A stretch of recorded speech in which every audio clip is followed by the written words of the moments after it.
2026 онд чамд өдрийн 200 мянган төгрөг олж өгөх сайд хаслууд. Бүтэн цагийн ажлын хажуугаар оюутан сурагч байсан ч гэсэн хажуугаар нь хийгээд мөнгө олж болох аргуудаа гэсэн үг. Номер 1-т UbiCab. Жолооны өмнөлттэй л байх юм бол жангалтай мөнгө олж болно. Ихэнх хүмүүс би машингүй юм чи яах юм бэ гэдэг. Оройдоо сайн гарах юм бол 100-аас 200 мянган төгрөг тэрнээс ч илүү их боломжтой. Зарим согтуу мөнгөтэй ах нар бол амар тип өгдөг.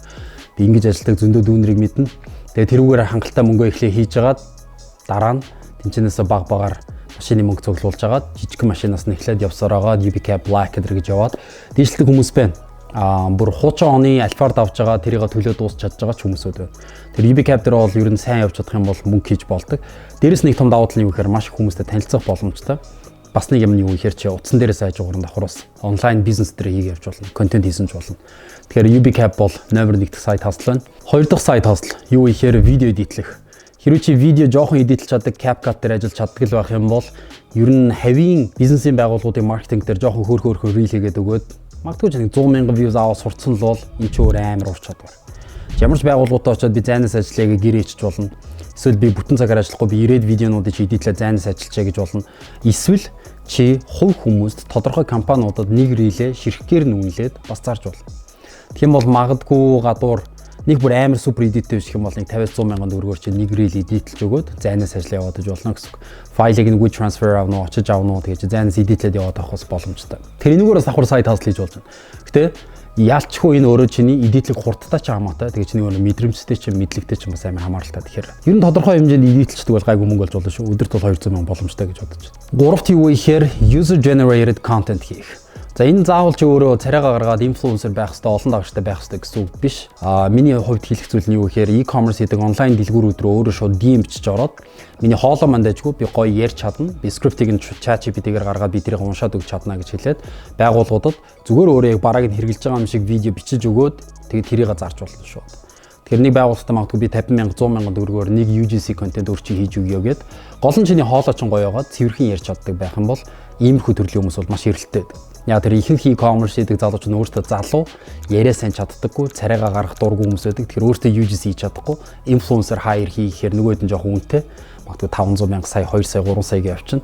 Тэгэхээр гарууд яг яаж UGC хийх вэ гэд магадгүй AI ашиглаж чаддаггүй юм бол яг гаццсан байж байгаа. Тэгэхээр бүгд тэр бодоод үзээ л та 50 e-commerce гэдэг бизнесүүд рүү чи өөрөө DM бичиж ороод hey хоолоогоо сонсоолоо өмнө хийжсэн ганц хоёр видеог үзүүлээ би танаа бараан дээр чи ийм UGC контент хийж өгч болно шүү. Надад 50 мянган төгрөг шилжүүлчих. Видео чи энэ гэхэд бол бас хөөрхөн өдөртөө нэг 4 байгууллага руу хийгээд хахад 200 мянган төгрөг болохоос боломж байна. За дараагийн дөрөвтг нь юу вэ гэхээр жижигхэн хэмжээнд амьд зогоох хэмжээнд e-commerce хийгээвэл мэдээж боломжтой. Эхний ээлжинд нэг 100 мянган төгрөгөөр хятадаас бараад та тэрийг ямар ч бас нэг 200-400 мянган төгрөг болгоод зараад байхад бол асуудал байхгүй. Гэхдээ гол нь чи өөрөө хүмүүсийн анхаарлыг татж чаддаг, хүмүүсийг барьж чаддаг, гол нь хүмүүст бараа зарж чаддаг байх хэрэгтэй. Copywriting дээр жоохон ажиллаж чаддаг, ChatGPT дээр жоохон сууж чаддаг. Тэгээ барааны судалгааг чи зөв стратегигээр хийж чаддаг байх юм бол ер нь бол боломжтой. Яг гэхээр чи 5 баавар орлоо, бараагаа харлаа. Чи Монголын каргоны хаягийг өглөө, каргон дээр чи ирлээ, Монголд ирлээ, тэрийг нь аваачлаа. Pickpack дээр нь, eBook дээр нь, сүнсүн дээр нь чи үргэлтийн компаниар аваач чаялаа. Нөгөөд чинь тэр чинь хүн чи үргээд өгчин, зүгээр ерөөсөө чатны ажил. Чиний хийх юм бол ерөөсөө reel хийх чадлах. Тэгэл. Тэгэхээр энэ мэтэр нэг 200 мянган төгрөг хийх бол маш боломжтой. Хятадаас хэрхэн бараад татах уу гэдэг видеонууд бол зүгээр YouTube-ээр дүүрэн байгаа, Facebook-ээр дүүрэн байгаа. Тэгэхээр тэдрийг үзэж хагаад гол нь барааны судалгаа. Яг зөв бараагаа яаж зөв илэрхийлж, зөв харуулж, зөв өнцгөөс нь зарж сурах вэ гэдэг дээр хамаг нюанс нь байгаа. Гэхдээ жинийг олцох юм бол өдрийн 200 мянган төгрөг бол ер нь бол боломжтой.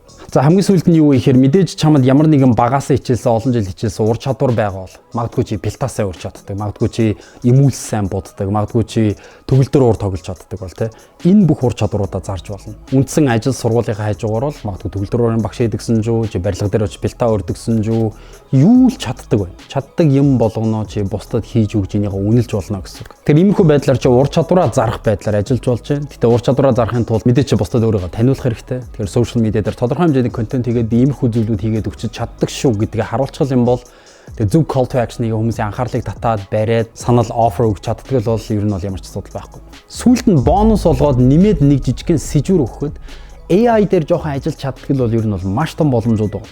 Би иймэрхүү хүмүүстэй таарч байсан. 2-3 сая төгрөгийн цалин авдаг. Гэхдээ маркетингийн менежер байсан уу да. Тэгээд бүх өөрийнхөө ажлыг ерөөсөө ChatGPT-гээр хийлгэждэг. Тэгээд захирал нь жоохон хөөгшин.